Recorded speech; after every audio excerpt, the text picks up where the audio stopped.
आपण previous व्हिडिओजमध्ये rotational motion हा chapter study करत होतो. त्यातला नेक्स्ट पॉईंट आहे व्हर्टिकल सर्क्युलर मोशन. तो इथे आपण आज डिस्कस करणार आहोत. तर त्यातले दोन टाइप्स आहेत व्हर्टिकल सर्क्युलर मोशनचे. First one is the controlled vertical circular motion, आणि तुम्ही नेहमीच जे एक्झाम्पल पाहिलं आहे ते आहे जेंट व्हील. जेंट व्हील म्हणजे काय, जे तुम्ही नेहमी यात्रेमध्ये जाता तेव्हा जो आकाशपाळणा असतो व्हर्टिकल, आजकाल सरळ एका व्हर्टिकल असला पाहिजे, तो तिरपाण असू नये. तर पाहिलं तर मग ते मोशन वेगळं होतं. इथे नंतर असे पाळणे असतात बघा, हे तुम्ही ऑब्झर्व केलं असेल, हे तुम्ही यात बसले असाल. Okay, so it is the example of control vertical circular motion. Control का म्हटलं, कारण की याचं जे मोशन आहे ते कोण कंट्रोल करते, त्याला इंजिन असतं. त्या इंजिनच्या आधारे हे कंट्रोल केले जाते.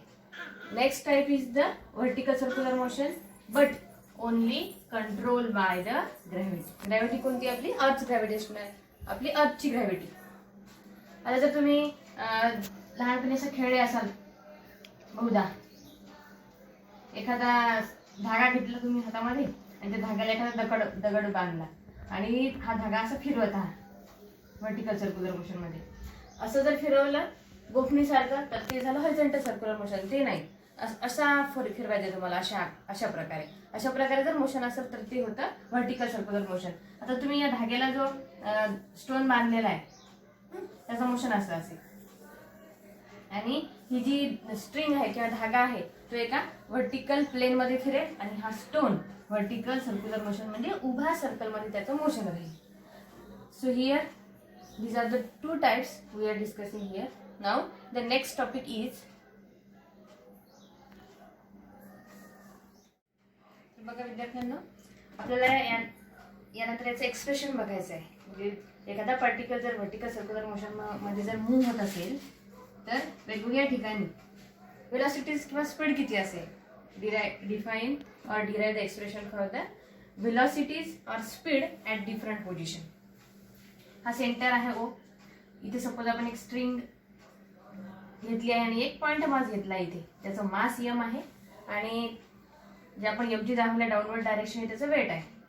इथे हँग केलेला आहे स्ट्रिंगच्या एका एंडला, आणि इथे एक पॉइंट मास आहे, तो या व्हर्टिकल सर्क्युलर मोशन मध्ये मूव्ह होत आहे असं आपण कन्सिडर केलेलं आहे. तर पोझिशन ए ही झाली अप्पर मोस्ट पोझिशन.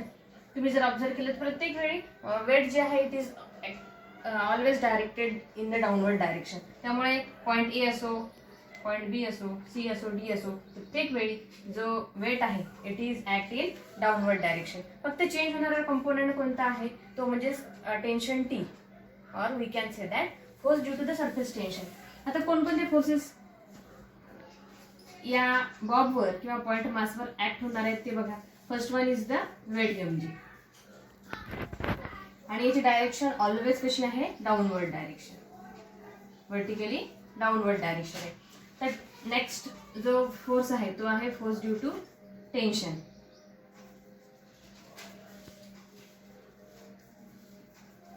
आणि टेन्शन हा जो फोर्स आहे हा ऍडजस्टेबल फोर्स आहे, कारण प्रत्येक वेळी जर आपण बघितलं तर पोझिशन जी आहे त्या बॉबची किंवा पॉइंट मासची ती चेंज होते. त्यामुळे टेन्शनची डायरेक्शन सुद्धा चेंज होत राहील. टेन्शनची डायरेक्शन ही आधी पण आपण कोनिकल पेंडुलम मध्ये बघितली होती. कुठे होती? Toward the point of suspension. जसं आपली इथे असं कोनिकल पेंडुलम बघितला होता की नाही, असं त्याचं मोशन होतं. आपण या डायरेक्शन त्याचं मोशन दाखवली होती. Direction of the tension is always toward the point of suspension. आता सस्पेन्शन म्हणजे तुम्ही इथे त्याला पकडलेला आहे किंवा टाय केलेला आहे, इथे त्याला आपण फिक्स केलेलं आहे. त्यामुळे प्रत्येक वेळी जर तुम्ही बघितलं तर पॉइंट ए ला कुठे आहे, toward the point of suspension, म्हणून आपण ही direction T A, it is the tension at point A or at position A. T B, it is also directed toward the suspension, so it is denoted by T B. T B म्हणजेच काय, तर tension at position B. T D, tension at position D. T C, it is tension at position C. So all time it is directed toward the point of suspension, that is O. आता हे दोन प्रकारचे forces आपण denote केलेले आहेत. प्रत्येक एका पोझिशनला आपण स्पीड काढत जाऊ. First one is the upper most position.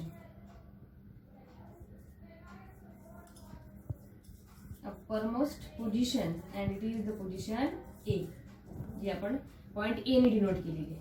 आता इथे जर तुम्ही बघितलं तर टी ची डायरेक्शन आणि एम ची डायरेक्शन, दोघांची डायरेक्शन कुठे आहे? डाऊनवर्ड डायरेक्शन आहे. त्यामुळे या दोघांचा जो रिझल्टंट आहे तो काय प्रोव्हाइड करेल आपल्याला? Necessary centripetal force for the circular motion. म्हणून मग आपण काय घेणार आहे? दोघांची डायरेक्शन सेम आहे त्यामुळे साइन सेम येतील, दोघांचे ऍडिशन होणार T A plus M G and it is equal to centripetal force that means M V square upon R. आपण नेहमी M V square upon R वापरतो, पण इथे व्हेलॉसिटी वेगवेगळी असणार आहे कारण व्हर्टिकल सर्क्युलर मोशन हे नॉन युनिफॉर्म सर्क्युलर मोशन आहे. कसं आहे? नॉन युनिफॉर्म, कारण इथे स्पीड प्रत्येक वेळी बदलणार आहे. आपण युनिफॉर्म सर्क्युलर मोशन मध्ये काय सांगतो की स्पीड जो आहे तो प्रत्येक ठिकाणी कॉन्स्टंट राहिला तरच ते युनिफॉर्म सर्क्युलर मोशन असं होतं.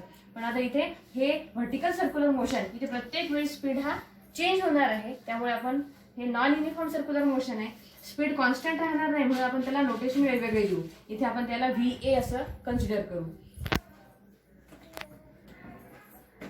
Okay, denote it as equation number 1. आता जर तुम्ही तर अप्पर मोस्ट पोझिशनला आपल्याला काढायची आहे व्हेलॉसिटी, म्हणजे VH व्हॅल्यू इथे काढायची आहे. तुम्ही जर ऑब्झर्व केलं असेल जेव्हा आपण फिरवतो तेव्हा टॉप मोस्ट पोझिशनला जर तो बॉब वरती गेला तर जी स्ट्रिंग असेल, जी धागा असेल त्यावेळी कुठल्याही प्रकारचं टेन्शन नाही. तो असा अद्धर असेल ना, नंतर मात्र तो ग्रॅव्हिटीमुळे खाली यायला सुरुवात होईल. म्हणजे इथून जेव्हा तो टॉप पोझिशनला असेल त्यावर टेन्शन 0 होतं. So at the top most position tension TA is equal to 0. Tension जे आहे ते 0 होतं आणि हे जर आपण इथे पुट केलं TA इज इक्वल टू 0 आपल्याला काय मिळणार? IMG is equal to MVA square upon R.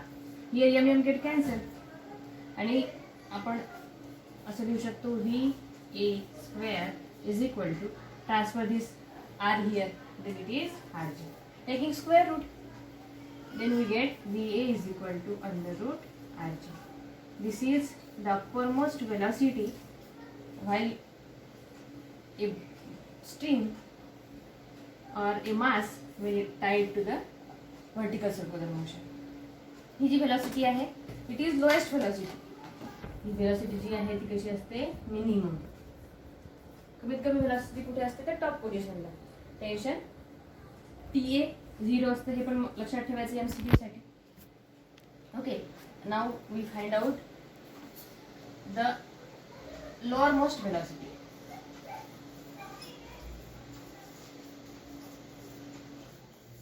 Lower most velocity ती असेल पॉइंट B ला, डिनोटेड ॲज VB. त्याला आपण VB असं दाखवू. ओके, आपण पाहत होतो speed at the lower most position आणि लोअर मोस्ट पोझिशन म्हणजे आपली पोझिशन झाली B. ओके, आता इथे आपल्याला VB फाइंड आउट करायचं आहे.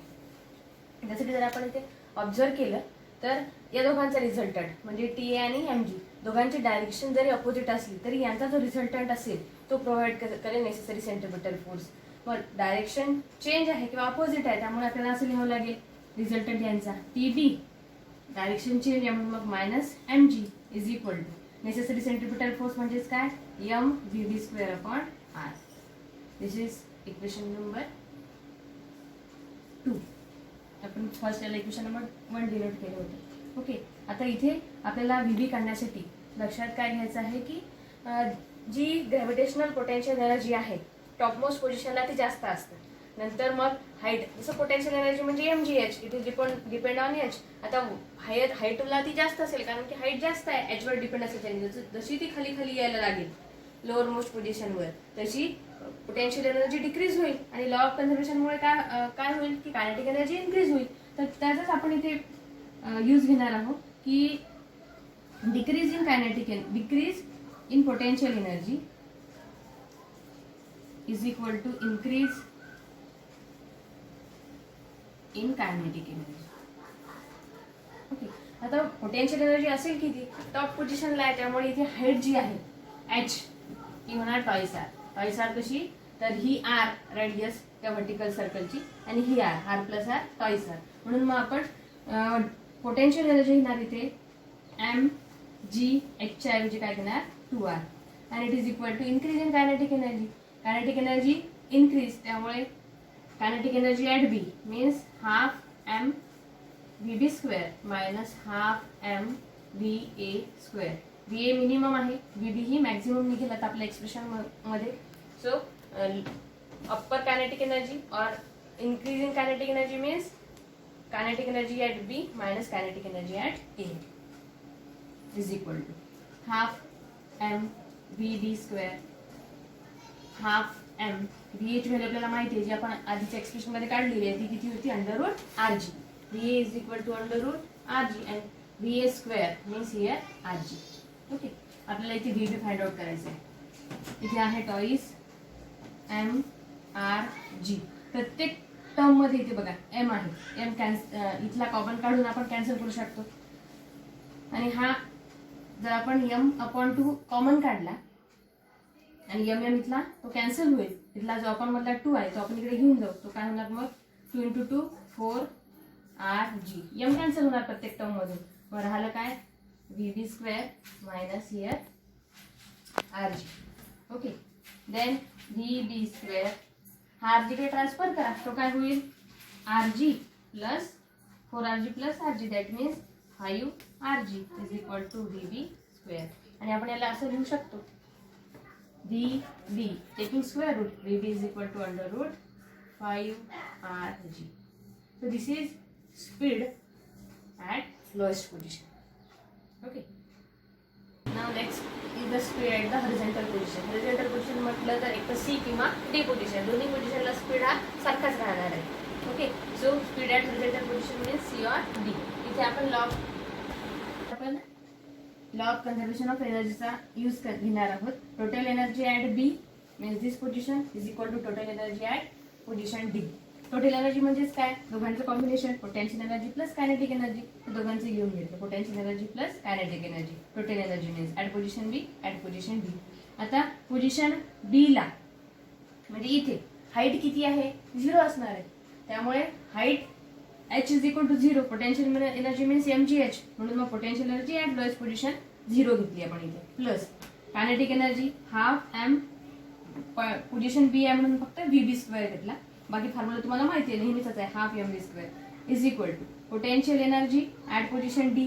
डी ही पोझिशन आहे, त्यामुळे हे इथे म्हणजे किती आहे radius of the earth, height किती असेल r, त्यामुळे इथे mgh ऐवजी आपण नेक्स्ट स्टेप मध्ये r पुट करू, potential energy plus kinetic energy means half m v च्या ऐवजी इथे VD स्क्वेअर. ओके, आता इथे VB ची व्हॅल्यू जी आपण काढलेली आहे प्रिव्हियस, ती इथे पुट करायची.